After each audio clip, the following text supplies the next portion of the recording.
Hình như đã lâu rồi mình không gặp nhau rồi đấy. Tôi vẫn dõi theo em hàng ngày bởi những kênh nào đó. Tôi vẫn thấy em đẹp như vậy qua những bức hình và video. Em vẫn thật đẹp bên người yêu. Nhưng ngày hôm nay bỗng dưng tôi thấy em khóc vì cái gì áp lực nặng khiến em phải mệt nhọc. Mong hỏi thăm em nhưng mà với thứ cái gì đâu. Từ cái ngày hôm đó chúng mình đã không còn được gặp lại nhau. Chắc cho bác em tôi vẫn là một thằng ác giáp vẫn được trên mạng. Nhưng em không biết rằng luôn là em ở sau tất cả những sáng tác. Có gì đâu mà những người nghệ sĩ họ luôn như vậy. Còn những gì sâu sắc nhất thì họ luôn đem vào đó để giải bày. Là gì em biết không, là những niềm vui không dám bày tỏ ra. Là những nỗi đau, là những chỉ có thể diễn tả em mà. Đã lâu rồi mình không gặp nhau, sợ em đã có người khác và anh ta không yêu tôi. Đã lâu rồi mình không gặp nhau, sợ chúng ta không phải bạn mà là những kẻ hận nhau trên đời. Nhưng mà em này, mình gặp nhau một lát có được không? Để làm gì và nhỉ? Để tôi ngắm nhìn em thôi, chúng ta còn điều gì?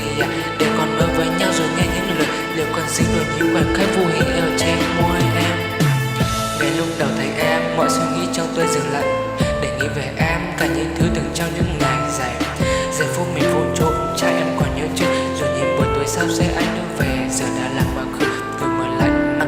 Tôi không biết là nó muốn em đi mất, chẳng thể ôm lấy nhau. Tôi nhìn quá khứ gặp đi hẳn nước mắt, những tin nhắn cứ ngã dần, sự quan tâm lại nhặt dần. Đau thì chắc đời số phận là vì chúng ta tự đánh mất. Có khi nào em nhớ về những bóng bên ngày trước, em đã nhậm piano trong quán cà phê ngậm một bài thuốc rồi mình bước lấy nhau và tôi là lần đầu nối tiếc những ngày sau những tháng ngày buồn rằng đã có lần em nói rằng em thì người làm rồi sau đó ban đến là những buổi chiều trưa nắng vì đời người như kia cùng hoa sớm nở rồi tàn đi. Nhưng mà em này mình gặp nhau một lát có được không em?